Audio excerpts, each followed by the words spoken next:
이 아이들은 사랑받고 있다는 느낌 때문에 나는 뭐든지 할 수 있어, 이런 유능감이 생기면서 나에 대한 존재 가치를 자꾸 인식해 나가는 이것을 바로 자존감이라고 하는 것입니다. 그래서 어려운 문제를 만나면 나는 실패자야, 나는 형편없는 사람이야, 그런 실패자 의식을 가진 사람이 아니라 나를 사랑하고 하나님을 사랑하기 때문에, 하나님을 절대적인 그 믿음을 갖고 있기 때문에 나는 하나님이 함께 하시니까 할 수 있어 라고 외치는 그런 참 믿음 가진 렘넌트를 우리는 양육해야 될 것입니다.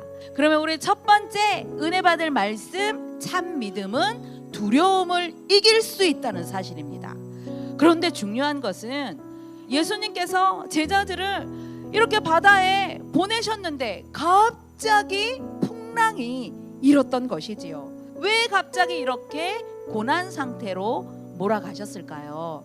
그 이유는 그 어떤 상황이 있을지라도 절대 믿음에서는 흔들리지 말라고, 그래서 제자들에게 믿음을 성장시키는 그런 훈련을 시키셨던 것이지요. 예수님께서 안심하라, 나니 두려워하지 말라, 이렇게 말씀을 하십니다. 이 두려움이 언제부터 시작이 됐느냐?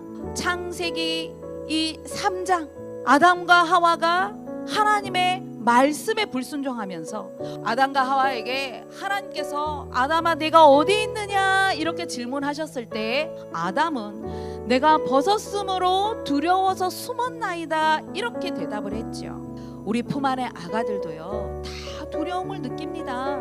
엄마 뱃속 10달 탯줄이 연결돼 있을 때는 괜찮았지만 태어나면서 탯줄이 잘려짐과 동시에 1차적인 분리 불안, 그것으로 인해서 배고프면 온다고 생각하지만 두려워서 오는 것입니다.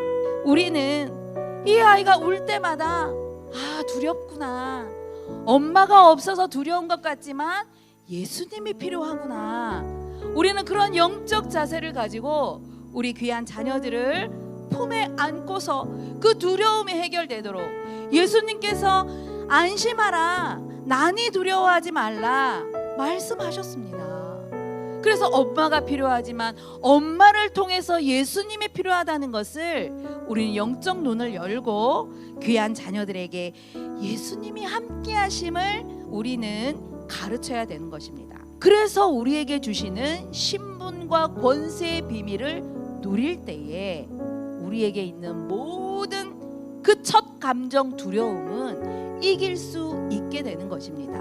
그래서 이 축복을 우리 부모님들이 누리고 우리 귀한 자녀들에게 부지런히 이 신분과 권세를 심을 때에 세상에 나가서 어떤 문제를 만나도 우리의 자녀들은 두려워하지 않고 하나님의 영광을 위한 그런 렘넌트로 살아갈 수 있게 된다는 것입니다.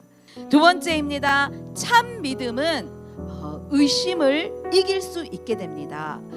예수님의 수제자 베드로가 예수님 주님이시면 주님 명하셔서 나로 이 바다를 걷게 하소서 했더니 즉시로 예수님께서 오라 하셨죠. 베드로가 예수님께 집중했을 때는 예수님처럼 바다 위를 걸었는데 예수님께 집중하지 않고 바람에 집중을 하니까 이제 의심이 생겨서 무서움과 두려움이 생겼던 것입니다. 의심이라는 것은요 바로 하나님의 말씀에 집중하지 않으면 이렇게 의심이 생기게 되죠. 이스라엘 군대가 미디안 전쟁과의 싸움에서 두려워하는 자는 다 보내라 했더니 12,000명이 집으로 돌아가고 10,000명이 남았습니다. 하나님께서는 이것도 많다, 우리 하나님께서는 물가로 데리고 가서 이 사람들의 물 먹는 모습을 보면서 이 사람들의 영적 자세가 어떤 자세인가를 보고 300명을 뽑으셨던 것입니다. 물에 집중을 하느냐 하나님의 언약에 집중을 하느냐, 그 영적 자세를 우리 하나님이 본 것이죠. 이 아브라함이 자식 이삭에게 집중이 되었다면 아마 이 사람은 자식을 번제물로 바치지 못했을 것입니다. 결론의 말씀입니다. 예수님께서 배에 오르자마자 큰 풍랑과 이 바다가 잠잠해지니까 만물을 다스리시는 만물의 주인이시라는 그 사실을 깨닫고 참 믿음의 신앙 고백을 했던 것입니다. 부모가 너무 바빠서, 부모가 너무 삶에 지치고 바빠서 이 조용한 시간 단 5분을 못 갖는다면 우리의 자녀들은 혼란할 수밖에 없는 것입니다. 그래서 우리는 하나님이 쓰시기에 가장 이 귀한 자녀 렘넌트를 준비해야 되는 이 시간을 반드시 가져야 되겠죠. 응답이 언제 오느냐? 응답은요, 하나님 시간표에 있습니다. 그래서 우리가 지금 이 시간표에 끊임없이 기도의 단을 쌓는 것이 너무너무나 중요하며, 기도의 단을 쌓을 때에 우리의 모든 두려움이 사라지고 모든 의심이 사라지며 하나님 앞에 우리는 언약에 집중할 수 있는 부모로서 승리하게 된다는 것입니다. 한 주간 동안 정말 이 언약적인 믿음을 가지고 기도의 자리에서 승리하시는 우리 모든 영화국 가정들이 되시기를 바랍니다.